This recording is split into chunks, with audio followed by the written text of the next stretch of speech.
Hi everyone, it's Penny Black and Jill Foster here with a new PB&J card class. And today's card class is the first in a series of videos called Less is More, where I will be sharing some clean and simple card making ideas.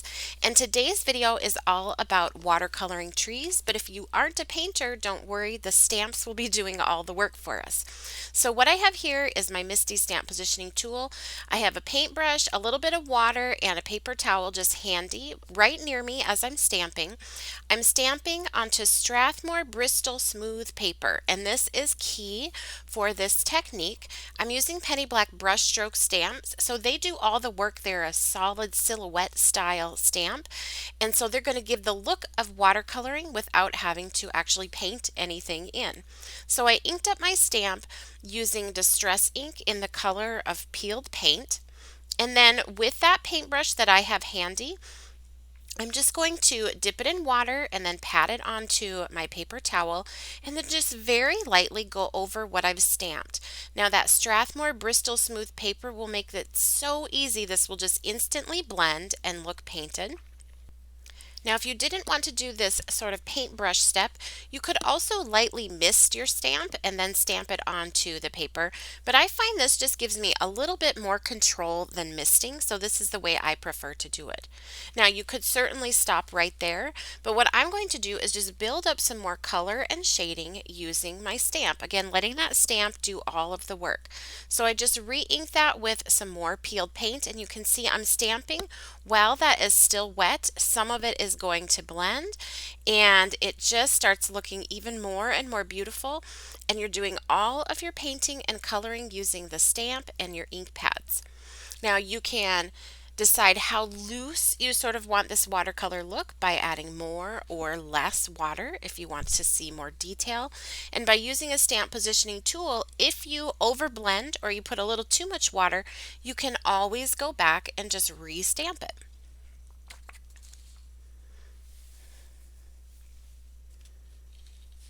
You can see there just picking up a little bit more of that color and detail that is a part of the stamp. Now I'm going to take a Tombow dual brush marker. So this is a water-based or a water-soluble marker, and just kind of go up the center to get the trunk of the tree. And then I am also going to just sort of blend that out a little bit from the center so it's not quite as stark, that dark trunk to the lighter sort of branches of the tree. And you can see that I use Distress inks and the Tombow dual brush markers. Both of these are water soluble, so that's what allows you to go in and blend that with water if you want to. And then I'm going to do that there on the trunk. Now I will have all of the exact colors in every single supply that I'm using listed for you down in that YouTube description box below. And it's that simple to get a watercolor tree. Now I wanted to add just a little touch here to give this more of a finished look for this clean and simple card. So I'm going to use that same tree, but this time some Memento ink in the color of Pistachio. I picked this particular ink just because I like the color. I just wanted something very light and subtle, and I'm going to just build it up by stamping it a couple of times. So I like to start light and then build up the color. I masked off just using a sticky note down there at the bottom because I wanted this one just sort of faded in the background. So you can see there, just move that sticky note over. And I'll clean off my stamp and do the same thing over on this side. I can move that up or down to give some different varying height to the trees. One thing that's really great about these tree stamps is that you can use them for Christmas cards, you can use them for just winter themed cards, thank you cards, winter birthdays. They're also really great for masculine cards, summertime, camping, backgrounds for winter scenes, and I'll show you a lot of card ideas with these here in just a minute. And you can see it's that simple to create a really beautiful one layer card. So these are the new tree stamps, the Aloft that we were just using. There's this one, Heavenward, and then Rising, and I'll have everything listed for you down in that YouTube description box below. And here a look at the cards with these. So all I did to finish off this 5x7 card was just use some white acrylic paint and add some snow. Our welcome Edger die cut and welcome builder. Here I did the same thing on another 5x7 card but used some blues instead of greens. Here I used that tree and I layered it multiple times along the bottom. Here I've done just a couple. These are all 5x7 cards. I added a little bit of just light inking on those last three using our stencil set. Here I've layered lots of trees, so you can use these with your other nature and scenic stamps. Again, I've layered them with that cabin to create that forest look. Now that's a standard size card, 4¼ by 5½ inches. Here I've just done some light stamping in the background and put die cuts over the top. So you can use those for your backgrounds as well. Now if you want to see each one of these cards individually, I have a blog post for you. I'll link below, and underneath each card photo will be the exact supplies used on each specific card. So let's go ahead and do some more stamping. Now I've grabbed our Merry Trees stamp set. And I'm doing the same thing. This is on a standard size card, 4¼ by 5½ inches on Strathmore smooth paper. And I'm going to ink this up using my Distress inks.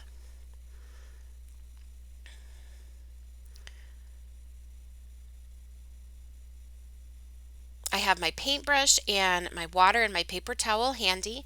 And for this one, I'm just going to pat right on top of that because we're on that Bristol smooth paper and this is a water soluble ink. It's just going to start to blend.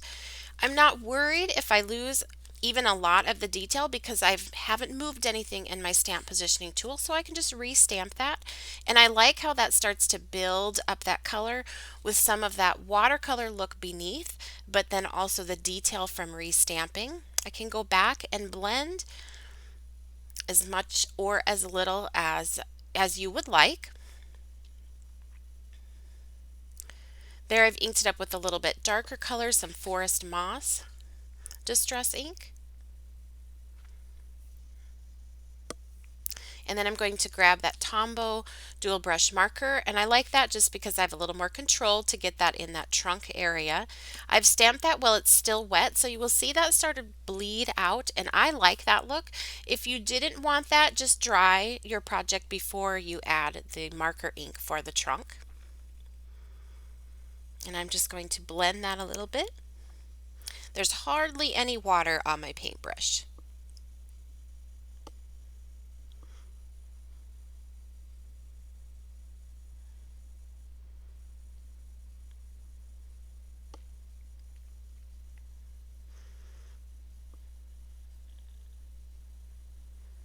And I'm even going to add just a little bit there towards the center with some green to sort of blend that darker trunk color out into the tree. Then all I've done is moved my stamp over on the card, and I'm just going to layer up a couple of these trees.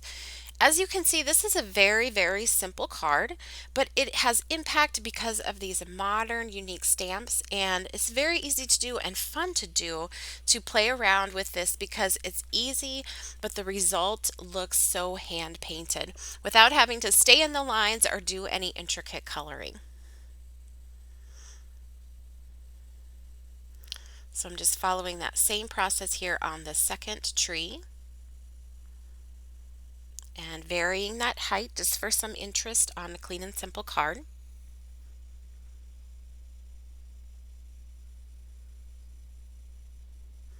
Put a little bit of that green, sort of blend that all together and capture a little more detail.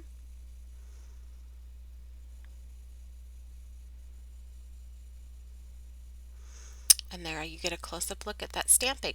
So to finish this off, I just added our Baroque embossed a border with that and stamped a sentiment, some twine, and a die cut snowflake, and that clean and simple card is complete. Here you can see that tree from that set there in the background of this card design. So you can mix and match these different trees to create a lot of different scenes and designs and just natural looking cards. Here I'm going to use another tree from that same Merry Trees set, and I'm going to do it in some blues following the same technique. So again, I'm stamping onto that Strathmore Bristol smooth paper. I've inked this with Faded Jeans Distress ink, and then I've got my paintbrush that's been rinsed in water and then patted on my paper towel so it's not too wet. And I'm just lightly sort of patting over the top of that just to get a little water there and to get things flowing, but not too much. I will re-ink and stamp, and I'm going to even add darker color using chipped sapphire distress ink as well. Just playing around with the different sort of levels of sort of blending and water that I would like. And that chipped sapphire, that darker color, I just put more towards the bottom. And I am stamping while things are still wet, so it just kind of naturally bleeds and blends. And then also, if you don't want to be going back and forth with the paintbrush, you could lightly mist these and just stamp them as well. Just personal preference. I like a little bit more control with the paintbrush. Again, following that sort of same layout, I'm just going to move this same stamp over to the left a little bit, vary the height, and then use that same technique.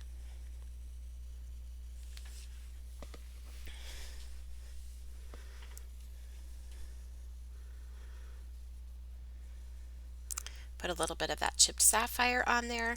And then I'm going to grab this tree from the Flying Your Way stamp set and layer this scene up a little bit more. So here I'm going to stamp that right in between those two, layered right on top.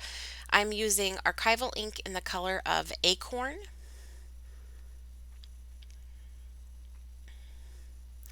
And then I'm also going to just go right on top of that with my Tombow marker to darken things.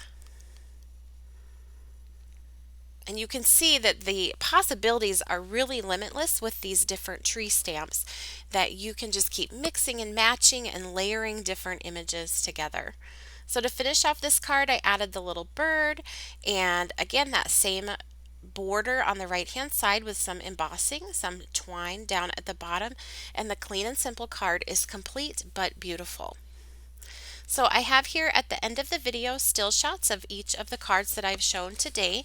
And again, if you want to see that blog post that shows all of these cards with the exact products used on each one, I'll link that for you down below. I have all the supplies I've used listed for you down below as well. I thank you so much for watching. I hope you're as excited as I am about this Less is More video series. Be sure that you're subscribed and you hit that bell notification icon so that when the next video uploads, you will know right away. And you can continue to follow and connect with Facebook on Facebook, Pinterest, Twitter, as well as Instagram, our website, and our blog. Everything's linked for you down in that description box. Thanks for watching and happy stamping.